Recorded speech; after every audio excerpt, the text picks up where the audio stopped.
Hi, everybody. I'm Brittany Lewis, a breaking news reporter here at Forbes. Joining me now is Steven Ehrlich, Director of Research for Digital Assets. Steven, it's been a really busy weekend. There's a lot to discuss. I want you to talk about the banks that have gone under within the last few days. Silvergate, Silicon Valley, and Signature, and the impact that has had on crypto.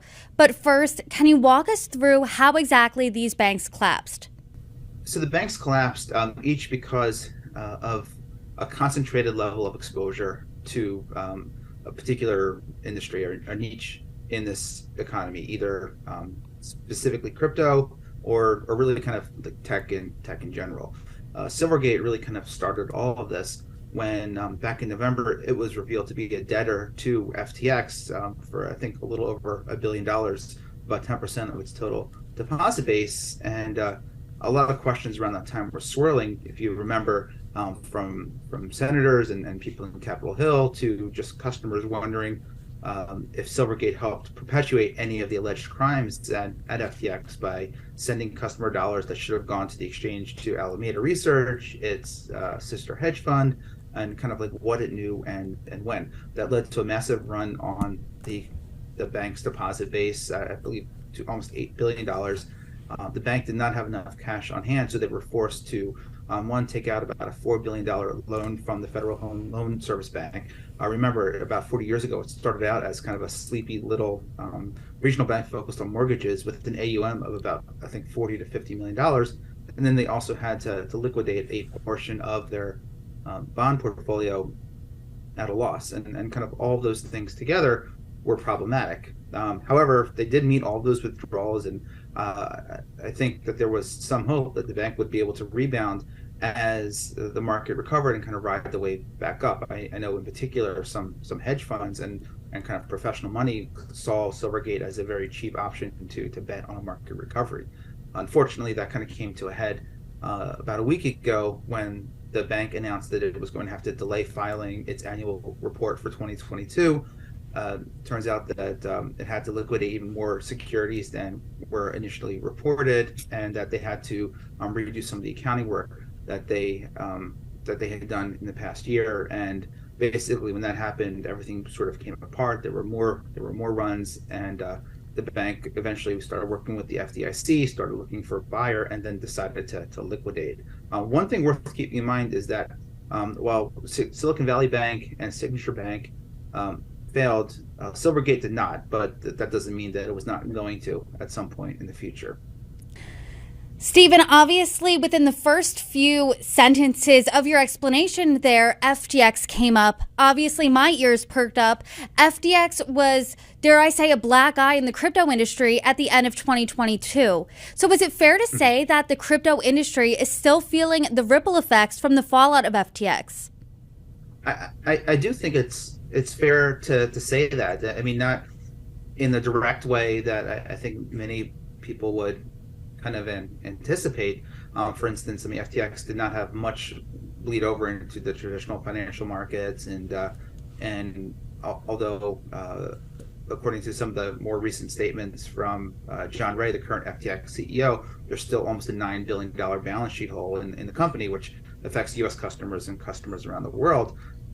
That would be the direct way, but obviously a lot of the trouble with Silvergate started because of its association with FTX, and it's also worth pointing out that the FTX did bank at Signature. It did not, however, have a bank account at Silicon Valley Bank.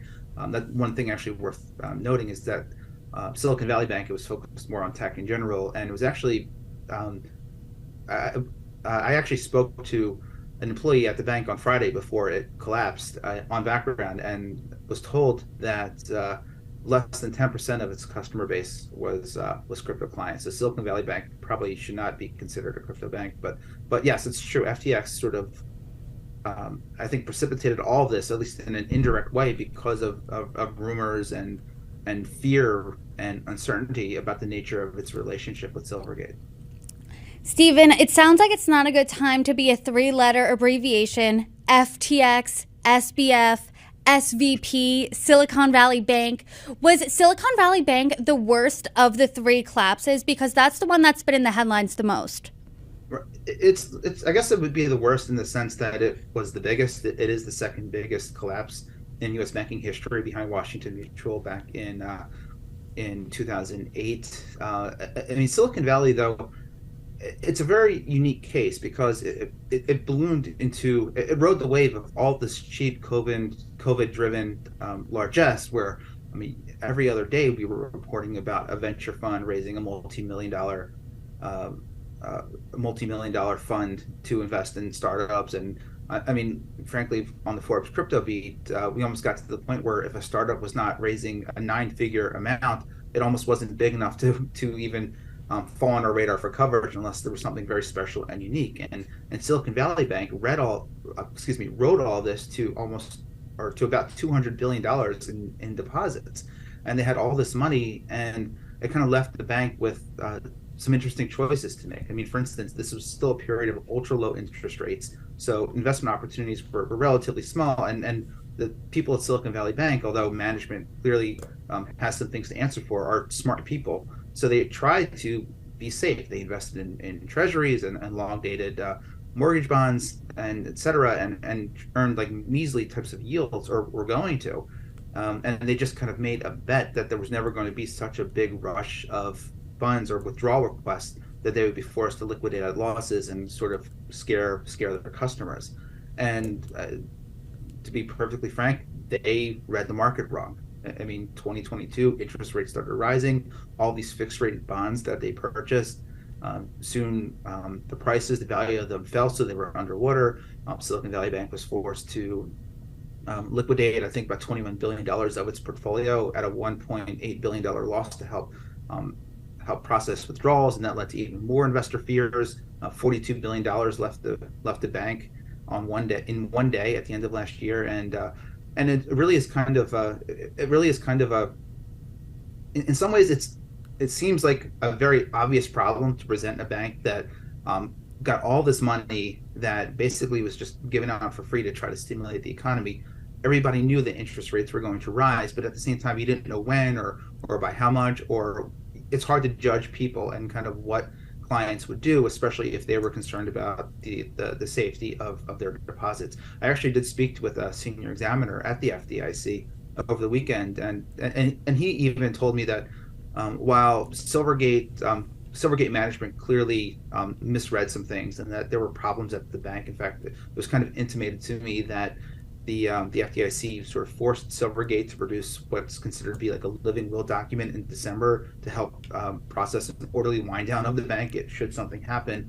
At the same time, I was also kind of told that had Silvergate not happened a couple of days before, there's a very good chance that Silicon Valley Bank might still be in business today. One other thing that he did mention as well is that it is possible that some of the reforms initiated under the Trump administration to kind of deregulate banks perhaps saved Silicon Valley Bank from having to do some of the stress tests and other types of requirements that tier one banks must adhere to, which again could have maybe given some warning signs about all of this happening. But at the same time, it's hard to forecast like a major crypto bank happening right before this and some of the exact events that transpired. So it's hard to know exactly what will happen, but obviously regional banks are under duress right now, even with the federal actions to help protect depositors, and especially when you're a regional bank that's exclusively focused on very volatile industries, whether it's crypto specifically or tech at large. You need to be very careful in how you manage your risk. Stephen, I really want to talk more about who is to blame, because you laid out a bunch of factors, but is it fair to squarely put it on one person? I mean, it sounds like a ticking time bomb with those interest rates of when they would rise, mixed with management's fault and the volatility of crypto, but who's most to blame here? It's really hard because it's natural for everyone to want somebody to blame, and answers like it depends, or it's complicated, or we don't know yet are difficult for people to accept. I mean, it really seems to be kind of a cacophony of things. It could be poor regulatory oversight. It could be the volatile nature of crypto. It could be poor risk management at banks, failing to kind of look at every possible eventuality and and manage risk appropriately. I do think, though, one thing that is important to note is that although obviously crypto is a common thread in all of these banks and its signature, much like Silvergate banked a lot of top crypto companies, much like Silvergate, it offered a 24/7, 365 instantaneous blockchain-based settlement network so clients can move assets between trading desks and exchanges instantaneously. And that was shut down on Sunday night. Ironically, Barney Frank, former Senator Barney Frank of the Dodd-Frank reforms following the 2008 post-financial crisis, was on the board at Signature, and even he said last night that he was surprised at the bank being closed. But regardless, I don't think that crypto itself is to blame for this, and I know that's an easy place for people to go, but these were banking failures. These were not necessarily crypto failures, and perhaps crypto creates new things for banks to think about, especially from a risk management point of view. I mean, certainly there's things that you can't do with crypto deposits that you can do with regular deposits, such as lending out. You have to make sure any lending you do or any sort of rehypothecation with crypto deposits remain in highly liquid securities or just liquid assets so that you can call them back as needed. But I think one thing, again, that is important to note is that this is not necessarily a crypto problem, and that I think it's, given the fact that the failure of basically the closure of two banks in California threatened in almost 48 hours to bring down the global financial system. And I don't think I'm being too bombastic when I say something like that, suggests that crises like this would have happened one way or another, especially as we are trying to suck all this excess liquidity out of the market following the COVID pandemic. And you said it wasn't exactly a crypto problem, but in your newsletter, you said it's been a very traumatic week for crypto. Stablecoin USDC broke its dollar peg. Can you first explain what this means? And can you walk us through just how bad that is? Right. So it wasn't a crypto problem in the sense that this was caused by crypto, but it certainly was problematic for crypto. As much as crypto likes to see itself as kind of the antidote, as the antidote to everything that precipitated the great financial crisis in 2008, it remains highly dependent on the traditional financial sector to provide those needed rails to get fiat dollars into the crypto ecosystem, usually by helping to deposit dollars at an exchange like Coinbase, so people can trade.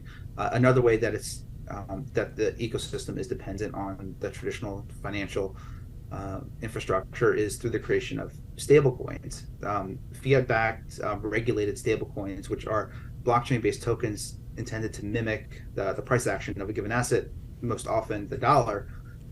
They operate, or they're minted by having a depositor put actual dollars into a bank account like BNY, or in this case, Silicon Valley, where Circle, the minter behind USD coin, which is the second largest stablecoin in the world by circulating supply or market cap at about $39 billion, had $3.3 billion locked up at Silicon Valley. And over the weekend, the price dropped from the $1 all the way down to about 85 cents when that was revealed, because over the weekend until I guess about 6 o'clock Sunday night, we were unsure as to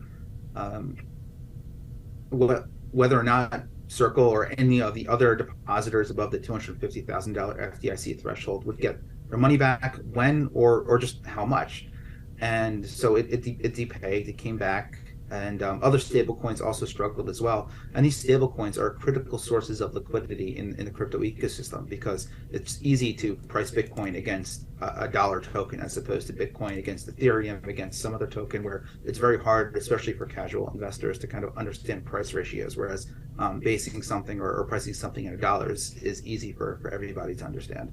So stablecoin issuers are, in response, I mean, Circle, for instance, they announced a new partnership with Cross River Bank, which has kind of seen itself to be crypto friendly. They're putting more money at BNY Mellon, but there's still ongoing pressure from the OCC and the Fed and Treasury to kind of encourage banks to stay away from crypto. So we're going to have to wait to see what happens, because those bank accounts are critical lifelines in many cases for key players in this industry. I want you to read the tea leaves for us. Obviously, stable coins are supposed to be the safer bet for crypto investors. So what does this mean for the average crypto investor? Should they be nervous right now? So, I mean, nervous. The average crypto investor should be careful right now. I wouldn't necessarily say nervous in the sense that is crypto going to go away. I don't believe so. I've been in this industry for more than 10 years at this point. I mean, I remember looking at my computer screen when the price of Bitcoin was $137, and to me that seemed very expensive. So this is one of the most resilient industries that I know, and developer teams are working night and day to build new products, ship new updates, keep kind of moving forward. And I think instances like this are good reminders of why it's important to have something like crypto, either to help disintermediate key players in the financial system or all the other different types of verticals that blockchain-based projects are going after. That said, we are going to be in for some choppy waters. For instance, I certainly know that although I think OKCoin, which is the U.S. affiliate of the global crypto exchange OKX, is the only entity right now that has announced that it's kind of suspending U.S. dollar deposits and withdrawals because of a loss of a banking partner. There could be other exchanges that follow suit in the coming days, weeks, or months if more banks decide to close accounts or decide to just stop servicing the crypto ecosystem in general. There are hopes that some new crypto-specific banks might come online. There's two banks, Custodia and Kraken Bank, that have a special purpose banking charter from the Wyoming Department of Financial Services, but they haven't been able to launch yet. There are a few crypto banks that have gotten charters from the OCC, the Office of the Comptroller of the Currency, which regulates national banks, Anchorage Digital, and then also Pertigo and Paxos Trust. Although the last two are provisional, and we'll have to wait to see what happens there. But in the meantime, I think the biggest risk for investors is just if liquidity gets dried up, there's the potential for more slippages, for more liquidations, especially for offshore derivative exchanges that tend to be highly leveraged, and that could lead to even more volatility. Ironically, as we're taping this, most crypto assets are up on the day. Bitcoin's up about Bitcoin's up about 10%. It's just shy of $25,000. Ether's up, I think about 5 to 7%. Most other major cryptos are up. On the stock side, some of the Bitcoin mining stocks like Marathon Digital and Riot Platforms are up in the 15 to 20% range on the day, which is kind of interesting given everything that happened. And I think it's mostly a reflection of some shorts getting squeezed in the market, but also a belief that with all this going on, there were fears that the Fed was going to raise rates another 50 basis points at its meeting this month. And now I get the sense that, and Goldman Sachs has even said this, that there's a growing possibility that rates are going to remain unchanged at the FOMC meeting this month, which would obviously be bullish for riskier assets, and crypto would certainly qualify. Steven, earlier in our conversation, you brought up Barney Frank. When people see headlines like bank collapses, they get 2008 flashbacks. So do you think these bank failures signal that we could be seeing another great financial crisis? So I don't think so. It seems like the market has responded well to what the Fed, the Treasury, and the FDIC did last night to stem the bleeding, at least for now. That said, I do think it's very important to understand or appreciate the danger of a situation where, again, two banks that most people have never heard of failing in California force these emergency actions because of the concerns, the reverberations that would have come today had they not guaranteed deposits. Had they not guaranteed deposits from Silicon Valley Bank and then subsequently a Signature Bank, which was closed on Sunday night. And I mean, to me, that is a big cause for concern. I mean, these are not too big to fail banks, but at the same time, they were too big to just let go. And regulators and basically all interested parties are going to have to figure out a way to sort this out so that one or two banks collapsing does not create a global financial crisis again. I've seen some calls. I mean, I think Bill Ackman actually put out on Twitter that basically almost all deposits north of the $250,000 FDIC limit should be guaranteed by the government. I mean, that's a different way to go. And to me, that's also a very slippery slope, because at that point, I find it hard to believe that such a guarantee could be made if one was necessary that would not expose taxpayers or taxpayer dollars to risk. And it's important to note that in this particular case, it appears that no taxpayer dollars are at least directly at risk. And two, if we get to that point, that it's a slippery slope, I think, to nationalization of the banks and the government starting to have a say in decisions and strategy and so on and so forth. And there's more than 3,000 banks here in the U.S. and we have a very diversified financial system because we're such a large country with so many different types of needs. Like, I don't think it makes sense for J.P. Morgan to be giving a small loan to a farmer based down in Iowa.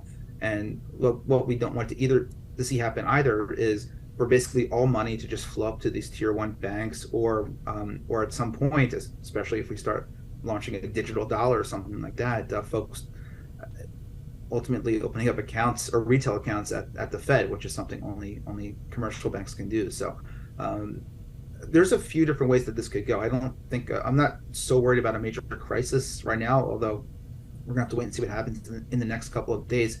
But it's important for everyone to be surgical in their immediate response to this right now, so they can stem contagion long enough to rebuild the regulatory infrastructure to ensure that, again, a small spark somewhere doesn't create a fire in another part of the world. I like what you just said. Everyone needs to have a surgical response. Today, as we sit here, it seems a bit more contained than Friday. Over the weekend, it seemed like alarm bells were really going off. Now it seems a bit more contained. So what's next here? What is the surgical response that you would like to see? So what's next is I think it's important for all federal regulators to kind of stay on their toes, be ready to act when necessary. I know that these emergency actions on Sunday night were difficult for certain people to swallow. Rightly or wrongly, they see this as something akin to a bailout for the tech sector, for venture capitalists that on kitchen tables all across the country see as exacerbating wealth inequality, profiting from all this COVID largesse.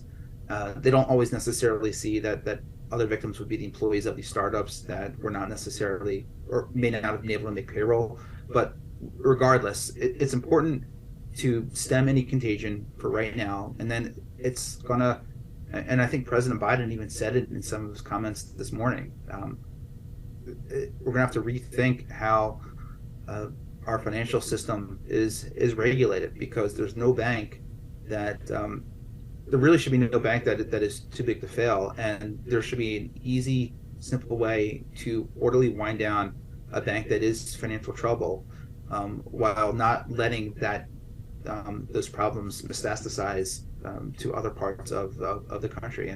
And I think too, and one thing I also don't lose sight of is that this was very much like a 100-year pandemic of a 100-year flood. These economic conditions that we're operating in are unprecedented for virtually anybody that is alive right now. There are very few economic rules, the laws of economics really don't apply right now. Case in point, in some ways, in a perverse way, we're almost rooting for employment to go down so that the Fed gets confidence that its interest rate hikes are starting to slow down the economy. I mean, that's a perfect example of it. But at some point, serious thought's going to have to be given into how banks assess their risk, what they are allowed to do with their deposits, and just figuring out a way to make the financial system more anti-fragile. And one other small point I'll make too is I would like to see some of the crypto-focused banks, in particular the two from Wyoming, Custodia and Kraken Bank, be allowed to launch. These two banks, in particular, would be immune to the problems that impacted Signature and Silicon Valley and Silvergate, because their charter explicitly prohibits them from rehypothecating assets, buying bonds with assets, or essentially playing the interest rate lottery. They more or less would just have to keep money that was deposited in the account, try to make up their funds from fees and some other things like that. So there would actually be some questions about how those banks might be profitable in the long term, but at least from a customer safety point of view, the risk would be much more straightforward. So maybe that is one option that could come out of this. As this really unprecedented story unfolds, I hope you come back on and provide your insights. Steven Ehrlich, thank you so much for joining me. Great. Thanks, Brittany.